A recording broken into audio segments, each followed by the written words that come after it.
Often, the source of our suffering is not within us, but around us.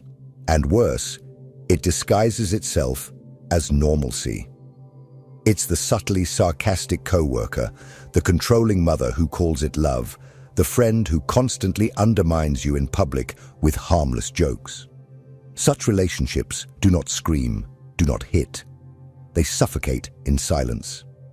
And while the mind tries to rationalize, justify, or even ignore, the body registers every microaggression. And one day, it screams.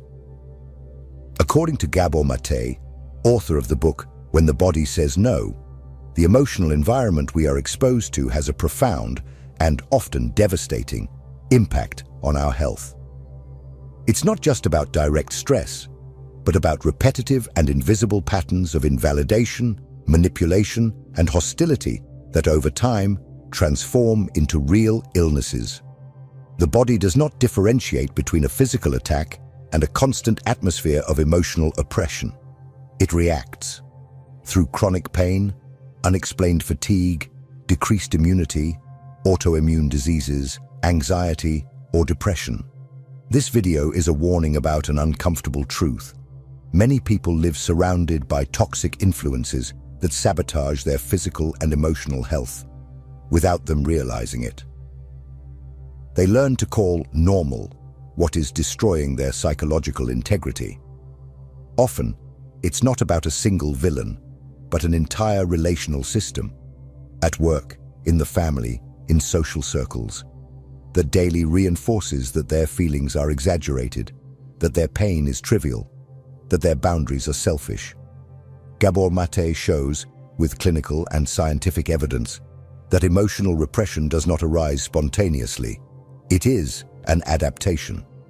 And the environment around, especially when marked by emotional neglect, unbalanced demands, and lack of support, forces this repression as a survival mechanism. But what helps to survive in the short term destroys in the long run. This video will present the 7 most common behaviors that closed people exhibit when they are, consciously or unconsciously, contributing to your stagnation, your illness, and your disconnection from your own self. You may not recognize these behaviors at first glance, but your body does.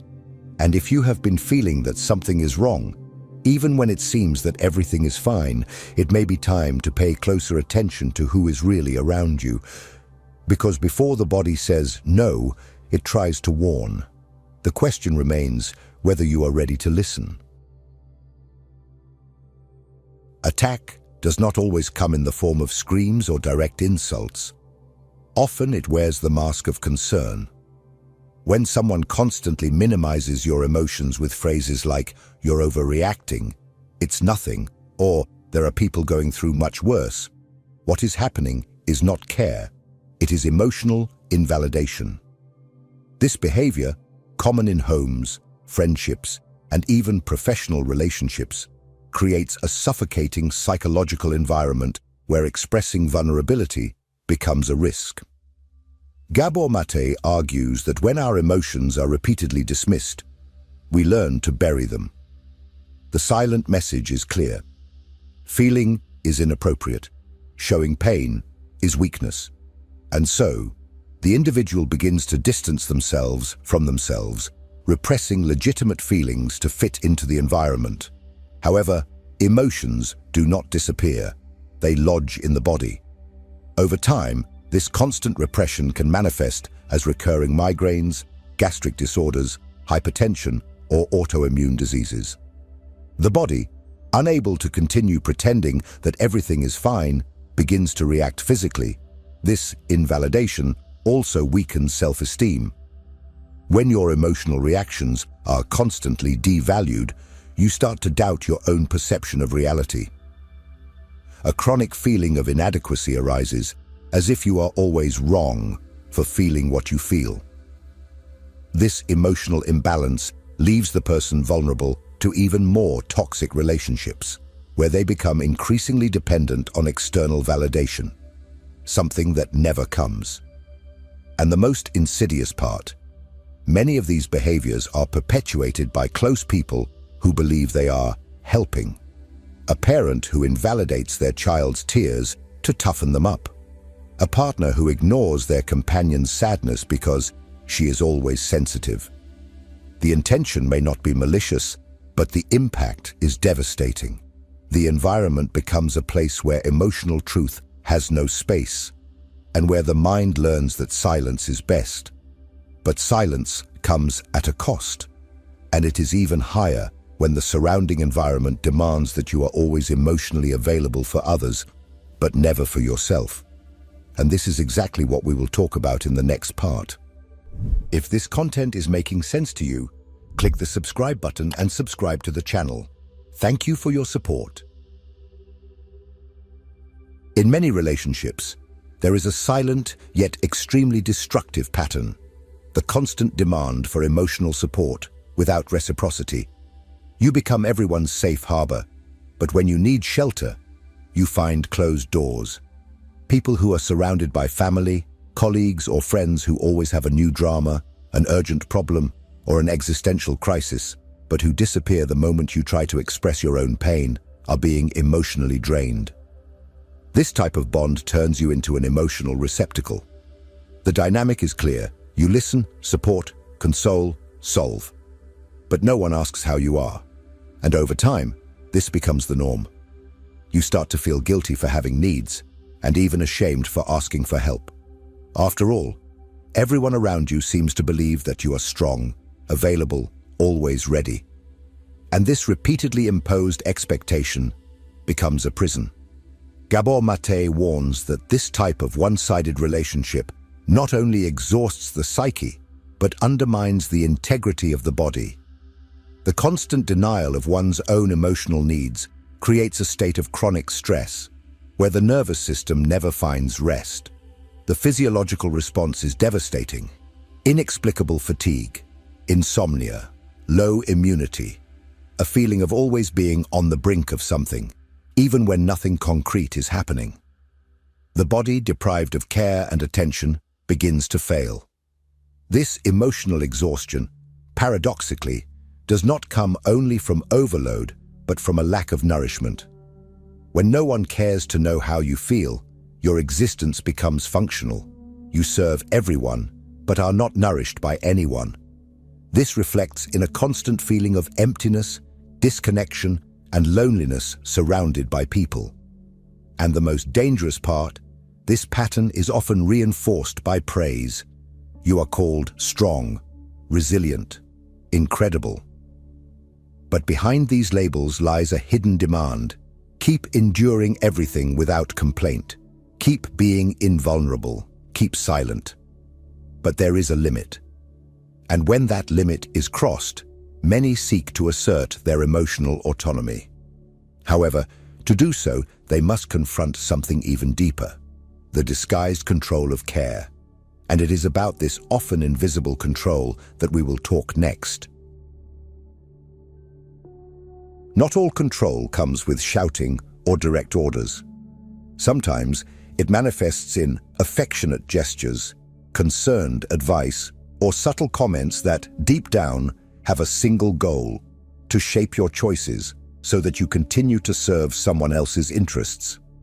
This is emotional control disguised as affection, one of the most dangerous forms of relational toxicity, because it is hard to identify and even harder to confront. Imagine a parent who, upon seeing their child straying from a traditional path, says, "I just want the best for you, but you are throwing your life away." Or a friend who, upon learning that you are considering a career change, says with a smile, "Wow, brave of you. I wouldn't have the courage to give everything up like that, especially with so many people unemployed." These are phrases loaded with hidden judgment, designed to generate doubt, insecurity, and above all, submission. Gabor Maté describes how controlling environments, even when subtle, disable an individual's autonomy and impose a permanent state of emotional vigilance.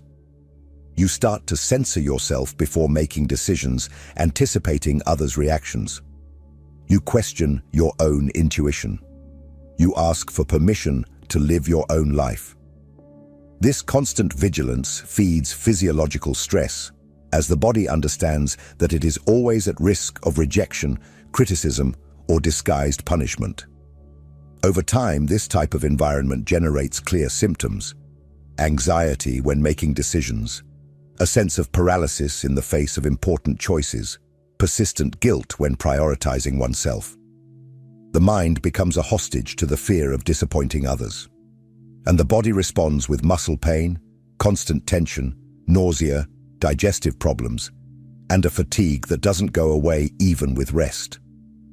Because it is not the body that is tired. It is the soul, the authentic self, that is trapped. The cruelest part is that these manipulations often come from close people who claim to care. And this makes liberation even more difficult, as you fear being seen as ungrateful, rebellious, or selfish for simply wanting to live according to your own values. But as long as you continue to yield to this control, you will be living a life that is not yours. And every step you try to take toward your truth will be sabotaged, not only by others' words, but by the invisible atmosphere of distrust and contempt. And it is precisely this sabotage, silent, constant, and corrosive, that we will explore in the next part. There is a form of psychological violence that is rarely named, but silently corrodes self-confidence: the emotional sabotage of your achievements. It does not manifest in direct attacks or open criticism, but in reactions that drain your joy, undermine your motivation, and plant doubts where there should be celebration. When you share a victory and receive an uncomfortable silence, a cutting remark, or a forced smile in response, what is happening there is not neutrality. It is disguised denial. These reactions are especially harmful because they come from close people: family, longtime friends, partners, colleagues. These are people who are supposed to cheer for you, but for unconscious reasons or not, interpret your growth as a threat. And to maintain the balance of the dynamic that favors them, they use subtle mechanisms to belittle you. They distort your achievements as luck, question your abilities with phrases like, "Can you handle it?" or remind you of past failures at the exact moment you are trying to take a step forward. Gabor Maté highlights that emotionally hostile environments to authenticity and individual growth generate chronic states of stress. When your victories are met with coldness or irony, your nervous system interprets this as rejection. The consequence is not just momentary sadness, but the creation of a pattern of self-annihilation. The individual begins to associate achievement with loneliness. They implicitly learn that standing out is dangerous, that shining attracts criticism, and that growing too much can mean losing emotional bonds. This type of conditioning generates symptoms that go far beyond the emotional. Many people living in such environments begin to develop anticipatory anxiety, insomnia before important events, chronic headaches, or even autoimmune manifestations. The body reacts as if each advance were a life-threatening risk, because in a way it is. Advancing can mean losing belonging to that circle which, even toxic, is still familiar. And the most perverse thing is that this sabotage is almost always denied. When you try to confront these people, you hear responses like, "Oh, come on, it's a joke. Stop thinking so highly of yourself," or "You've been very sensitive lately." This denial creates a cycle of emotional confusion, where the victim begins to doubt their own perception. Doubt sets in. Am I exaggerating? Is the problem me? No, the problem is not you. The problem is living surrounded by people who cannot stand to see you free, because that forces them to confront their own stagnation. They cannot bear your evolution because it exposes the areas of their lives that are stuck. And to maintain the status quo, they will do everything to keep you where you are, small, contained, silent. But keeping you small is not enough. Some of these people want to control who you connect with. and they do this by trying to emotionally isolate you from those who could strengthen you. In the next part, we will expose this trap of induced isolation.